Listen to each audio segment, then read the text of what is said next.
BD news.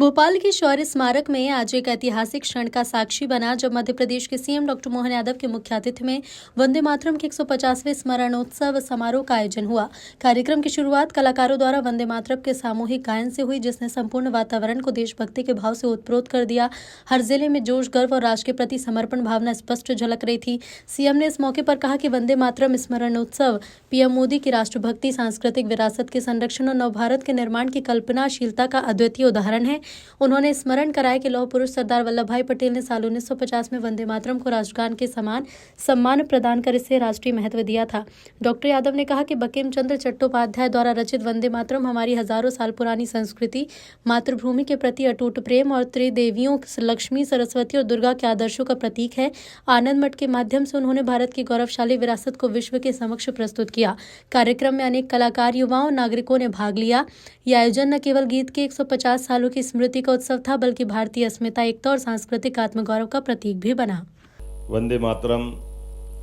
के 150वें वर्ष के स्मरणोत्सव में अभी हमने यशस्वी प्रधानमंत्री के उस मनोभाव को भी देखा, उनकी उपस्थिति को भी देखा। ये उनकी कल्पनाशीलता भी है, जिसके आधार पर अतीत का 150 साल पुराना वो अप्रतिम गीत, जिसने न केवल आज़ादी की अलख जगाई, बल्कि लगभग 150 साल तो हमारे लिए वो जो एक तरह से मंत्र के नाते से उस 19वीं शताब्दी से शुरू हुई यात्रा, गुरुवर रविंद्रनाथ टैगोर ने 1896 में उसको स्वर दे करके पुनर्स्थापित करते हुए पूरे क्रांतिकारियों सहित सबके मन में जिस संकल्प की पूर्ति की, उसको बदलते दौर में हमने सबने भगत सिंह को फांसी के फंदे पे चढ़ते देखा, चंद्रशेखर आज़ाद को अपनी शहादत देते देखा। अलग अलग प्रकार के हर एक हमारे आज़ादी के संघर्ष में वंदे मातरम का मूल मंत्र जैसे जीवन प्राण बन करके हमको लालायित करता रहा है। हमने अभी यहाँ इस कार्यक्रम के प्रारंभ में भी मैं माननीय मंच हमारे सारे मित्रों को धन्यवाद देता हूँ। माननीय मंत्री विश्वास जी, माननीय मंत्री कृष्णा गौड़ जी, माननीय सांसद आलोक जी, माननीय विधायक रामेश्वर जी, माननीय विधायक भगवान दास जी, महापौर जी, इस अवसर पर सभापति किशन सूर्यवंशी जी, सभी अधिकारीगण और आप सब। ये बात सही है कि आज़ादी के किसी भी संघर्ष में दुनिया का इतिहास रहा है। अमेरिका हो, इंग्लैंड हो, हर एक देश के अंदर जब आज़ादी की अलख जगती है, उसका अंदर का संघर्ष अपनी मातृभूमि की तरफ, ललक की तरफ बढ़ाता है। ऐसे में ये शब्दों की रचनाओं से नए प्रकार का स्पंदन होता है, नए प्रकार के मन में संकल्प आते हैं और हर एक व्यक्ति अपने देश के उस मूल मंत्र के आधार पर राष्ट्रभक्ति के गीत से अपने गौरवशाली अतीत के, भविष्य के देश के लिए अपनी पहचान बनाता है। और यही कमोबेश हम हर एक देश के गीतों के साथ देख सकते हैं। अमेरिका का क्राइसिस वाला समय हो, इंग्लैंड का विद्रोह वाला समय हो, भारत का अपना, हमने जब यद्यपि वंदे मातरम का आनंद भी देखा, लेकिन इस कार्यक्रम के प्रारंभ में कदम कदम बढ़ाए जा, खुशी के गीत गाए जा, ये जो हमारे भी स्वरबद्ध रचनाओं को हमारे पुलिस बैंड ने जो प्रस्तुत किया है, इस प्रस्तुत करने वाले गीत में ये हमारे आज़ादी के नेताजी सुभाष चंद्र बोस के उस आज़ाद हिंद फौज से जुड़ता हुआ दिखाई देता है। यद्यपि बनाया गया था दीक्षित जी ने गीत, बाद में कविवर राम सिंह ठाकुर जी ने इसको स्वरबद्ध करते हुए संशोधित रूप में दिया है। और ये आज़ादी का अपना अब एक तरह से संघर्ष वाले उस सारे दौर के दरमियान ये भी एक अपना अलग दौर में पहुंचा। और इतना ही नहीं, जैसे हमने अगर बंकिम चंद्र चट्टोपाध्याय जी की बात अगर करें तो ये संस्कृत के साथ जोड़ करके वर्णवाल जी ने सही कहा अपने भाषण में, लेकिन मैं उसी में ये बात भी बताना चाहूँगा, इस गीत की रचना में हमारी प्राचीन संस्कृति की त्रिदेवी कल्पनाओं को जोड़ने का प्रयास किया गया है, जिसके माध्यम से एक तरफ हम अपनी दुर्गा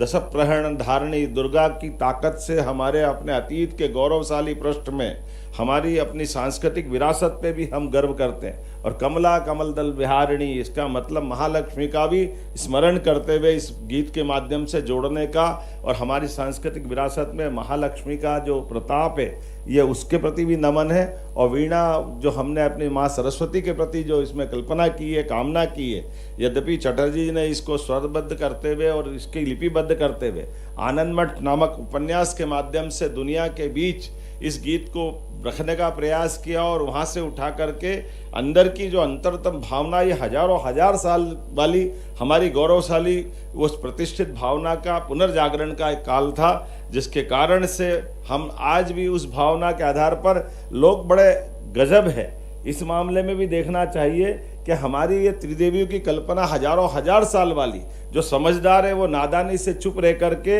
हमने इसके कष्ट भी, जब आज़ादी के अलख में जिस मंत्र के रूप में ये सबको एक तरह से आंदोलित करता था, लेकिन आज़ादी के बाद देश के साथ जब हमारा अपना गीत का अपनाने का मौका आया तो कहीं ना कहीं देश ने इसमें दिग्भ्रमित भूमिका अदा की। बड़े कष्ट के साथ कहना पड़ेगा, आज वो दोबारा दोहराने की जरूरत नहीं, लेकिन वो दर्द तो सबके मन में होगा ही, जिस मूल मंत्र के बलबूते पर आज़ादी के सारे संघर्ष में बड़ी भूमिका हुई। और वो हमारे गीत 150वीं जयंती के अवसर पर जब हम बात कर रहे हैं तो उस इतिहास को भी देश को जानने की आवश्यकता है। आज के इस अवसर पर मैं माननीय सरदार पटेल को पुनः स्मरण करना चाहूँगा, जिनका 150वां वर्ष है, जिन्होंने 1950 में फिर इस बात को भी स्थापित किया कि राष्ट्रगान और राष्ट्रगीत दोनों का महत्व होना चाहिए, और दोनों पूरे देश के अपनाते हुए एक तरफ हम जनगण मन पे गर्व करते हैं, एक तरफ वंदे मातरम पे भी गर्व करते हैं। आइए हमारी अपनी इस गौरवशाली अतीत को जानते हुए हम सब भगवान श्री राम की जननी जन्मभूमिश्च स्वर्गादपि गरीयसी, उस भाव के आधार पर वंदे मातरम का भी स्मरण रखें और हमारे अतीत के इस बहुत अक्षय नवमी 1857 में बनने वाले इस 1857 के आधार पर, माफ करना 1875 में बनने वाले गीत को 1857 की क्रांति से भी जोड़ करके देखें, जिसके कारण से भारत ने दुनिया का सबसे बड़ा गणतंत्र दिया, भारत की गौरवशाली अतीत पे हमको गर्व करने का मौका मिला। मैं प्रधानमंत्री जी को पुनः धन्यवाद देना चाहूँगा, जिन्होंने आधुनिक तकनीकों के माध्यम से भी पूरे देश को ऐसे सारे विरासत के गर्व करने वाले मौके भी दिए। जब हम 150वीं जयंती सरदार वल्लभ भाई पटेल की मना रहे हैं तो हम अपने वंदे मातरम पे भी गर्व करते। पूरे वर्ष के विविध कार्यक्रम जो इस 7 नवंबर से प्रारंभ होकर के 7 नवंबर 1926 तक चलेगा, 25 से प्रारंभ हुई यात्रा, जिसको अभी हम अपने 10 दिन के विविध कार्यक्रम में देखेंगे, फिर 26 जनवरी के आसपास, फिर 15 अगस्त के आसपास, और वापस 7 नवंबर 1926 के आसपास, 2026 के आसपास इस पे फिर वापस बचे हुए पूरे कार्यक्रम करते हुए पूरे साल की यात्रा संपन्न होगी। मेरी अपनी ओर से आज इस अवसर पर बैठे हुए सभी सज्जनों को, सभी बहनों को, पत्रकार साथियों को, आगंतुक अतिथियों को बधाई, बहुत बहुत धन्यवाद।